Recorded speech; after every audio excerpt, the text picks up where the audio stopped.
Bonjour à tous. Alors dans cette vidéo, on va répondre à une question bien précise qui est de savoir est-ce que ma question de recherche est acceptable ou pas. Donc la question de recherche, c'est-à-dire la problématique de votre mémoire, c'est vraiment la partie la plus importante. Vous commencez par cela en réalité, avant même d'avoir rédigé quoi que ce soit. Donc c'est l'axe et le cap que vous allez prendre pour toute la rédaction de votre mémoire. Donc autant dire, la question centrale de recherche à laquelle vous allez répondre doit être bien formulée et doit vraiment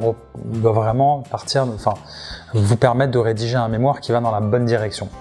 Pourquoi? Parce que si ce n'est pas le cas, vous allez prendre le risque de devoir réécrire par la suite, vous allez perdre de l'inspiration, vous allez être pénalisé au niveau de l'évaluation du mémoire, vous allez prendre des risques par rapport à la validation du mémoire, etc., etc.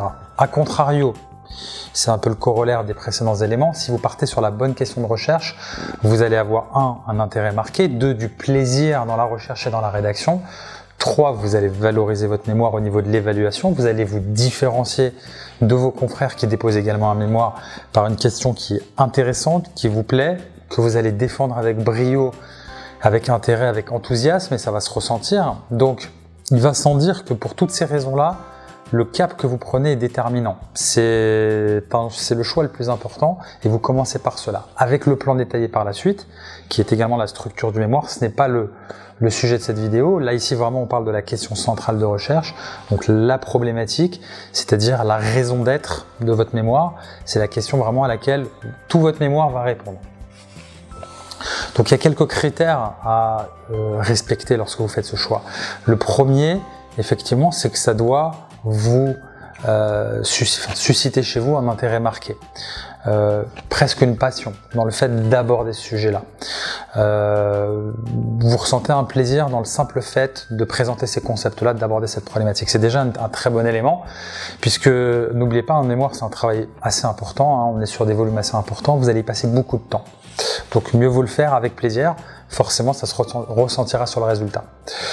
Deuxième chose, le sujet de la question de recherche à laquelle vous allez répondre va chercher à apporter quelque chose de nouveau.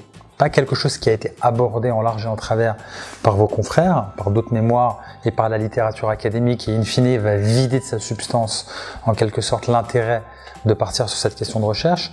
Vous allez vraiment chercher à apporter quelque chose de nouveau. C'est-à-dire qu'on va chercher à répondre à quelque chose qui n'a pas été abordé et d'apporter une valeur professionnelle, académique. Le chercheur va chercher à apporter quelque chose de nouveau. Hein, donc on est vraiment dans cette approche-là et c'est ce sur quoi on sera jugé.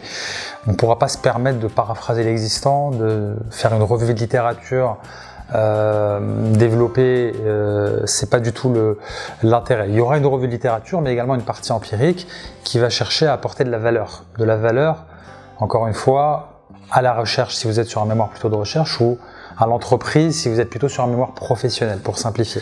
Autre chose qui est également fondamentale dans le choix de votre question de recherche, c'est de vous assurer que vous avez suffisamment d'informations. Si vous êtes vraiment sur une problématique hyper précise ou vraiment nouvelle pour laquelle on n'a quasiment aucune littérature, ça sera problématique. N'oubliez pas, par la suite, par anticipation, vous aurez besoin d'une vingtaine de références académiques pour rédiger votre revue de littérature.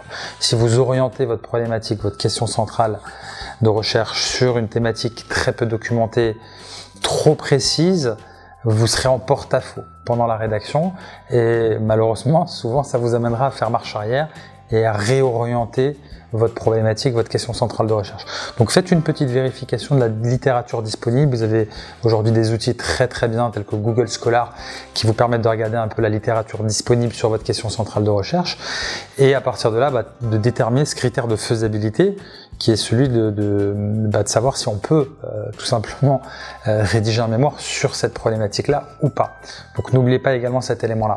Voilà, j'espère que cette vidéo va vous aider à déterminer une bonne question de recherche, une bonne question centrale de recherche pour votre mémoire, donc un bon cap, partir dans la bonne direction et surtout de vous éviter les principales erreurs dans le choix de la problématique et qui parfois sont lourdes de conséquences. Donc, il ne faut vraiment pas se tromper lorsque vous êtes amené à rédiger un mémoire dans le choix de la question centrale de recherche. Et enfin, dernier conseil que je vais vous donner, un petit peu récurrent, un petit peu presque redondant, je dirais, mais qui le mérite puisque c'est vraiment un élément très important, c'est le fait de faire valider la problématique par votre directeur de mémoire. S'il y a bien, je dirais, 1 à 2 parties au sein de votre mémoire à faire valider avant de rédiger et d'une manière générale tout simplement, c'est la problématique et le plan, mais surtout la problématique. Parce que si on n'a pas la bonne problématique, on peut avoir un très bon plan. De toute façon, on part dans la mauvaise direction. Donc, échangez avec votre directeur de mémoire, parlez-lui-en, essayez d'avoir son point de vue. En général, il est expérimenté, il pourra vous dire si c'est bancal, si ça va pas. Et s'il vous la valide, vous avez un aval très important, celui de la personne qui va valider votre mémoire. Donc effectivement, a priori, vous pouvez lui faire confiance. Voilà, j'espère encore une fois que cette vidéo vous aidera dans le choix de votre question centrale de recherche et je vous souhaite bon courage pour la rédaction de votre mémoire.